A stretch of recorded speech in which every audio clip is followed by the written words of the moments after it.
Assalamualaikum warahmatullahi wabarakatuh. Selamat malam Bapak Ibu, teman-teman semua yang luar biasa dan baik hatinya. Pada kesempatan kali ini saya akan mempresentasikan tugas diklat online dan mentoring tentang modul pembelajaran yang saya buat. Nah, sebelumnya perlu kita ketahui bahwa modul pembelajaran adalah satu kesatuan bahan pembelajaran yang dapat dipelajari oleh peserta didik secara mandiri. Di dalamnya juga terdapat komponen dan petunjuk yang jelas sehingga peserta didik dapat mengikuti secara runtut. Selain dikemas secara sistematis, modul juga harus menarik dengan cakupan materi, metode, dan evaluasi yang dapat dipakai secara mandiri agar tercapai kompetensi yang diharapkan. Baik, kemudian di dalam pembuatannya, modul pembelajaran disajikan dengan diketik, lalu dicetak, dan dibendel dengan kerangka isi modul yang terdiri dari satu, petunjuk untuk siswa, kemudian yang kedua, isi materi pembahasan. Ini biasanya berisi uraian dan contoh. Yang ketiga, lembar kerja peserta didik atau LKPD. Yang keempat, evaluasi, 5 kunci jawaban evaluasi, dan yang terakhir yang keenam, pegangan tutor atau guru jika ada. Nah, kemudian untuk sistematika modul yang saya buat terdiri dari halaman judul, identitas guru, lembar pengesahan, kata pengantar, daftar isi, glosarium, peta konsep. Ini merupakan bagian awal. Nah, di dalam halaman judul berisi informasi awal tentang modul pembelajaran yang dikembangkan. Umumnya halaman judul ini memuat informasi tentang judul modul, nama penyusun, satuan pendidikan, tahun, mapel, dan kelas. Kemudian identitas guru, di mana merupakan detail profil guru yang bersangkutan.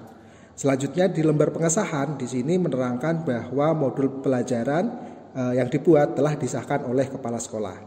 Berikutnya ada kata pengantar, di mana biasanya berupa ucapan rasa syukur dan terima kasih kepada pihak yang telah membantu menyelesaikan modul pembelajaran. Selanjutnya ada daftar isi, yang merupakan bagian urutan judul pada tiap bab beserta halamannya. Nah, ini untuk memudahkan kita mencari judul tiap bab, dan daftar isi ini bisa disesuaikan baik dengan kerangka modul maupun sistematika modul. Next ada glosarium. Ini merupakan kumpulan istilah-istilah dalam suatu bidang secara alfabetikal yang dilengkapi dengan definisi ataupun artinya. Berikutnya peta konsep. Peta konsep ini adalah suatu bagan skematis atau ilustrasi untuk mewakili hubungan yang bermakna antara satu konsep dengan konsep yang lainnya. Lanjut kita masuk ke bagian pendahuluan. Di bagian pendahuluan ini terdiri dari pengantar modul, prasyarat, petunjuk penggunaan modul, tujuan mempelajari modul, serta capaian pembelajaran. Baik, pada pengantar modul ini berisi deskripsi singkat mengenai isi modul itu sendiri, kompetensi dasar, cara pencapaian, kemudian evaluasi, serta pendekatan dan metode yang akan digunakan. Selanjutnya ada prasyarat yang memuat tentang syarat minimal yang harus dicapai oleh peserta didik sebelum mempelajari modul yang disampaikan. Kemudian petunjuk penggunaan modul terdiri dari petunjuk bagi siswa dan petunjuk bagi guru, di mana membantu siswa dalam merencanakan proses belajar serta pembimbing siswa dalam memahami konsep, analisa, dan menjawab pertanyaan. Berikut ada tujuan mempelajari modul yang berisi tentang tujuan pembelajaran yang akan dicapai. Lanjut ada capaian pembelajaran.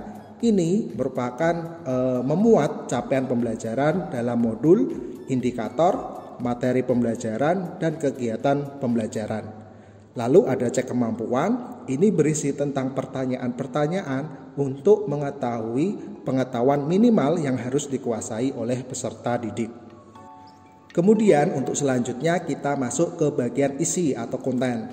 Nah, di bagian ini kita masuk ke kegiatan belajar, yaitu ada materi, rangkuman, lembar kerja peserta didik, uji kompetensi, kunci jawaban, serta pedoman penskoran penilaian.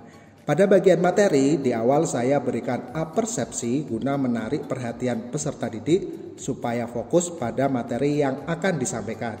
Ini bisa berupa teks maupun video. Hai guys, pernahkah kalian melihat sebuah alat? Ayah siapain sih?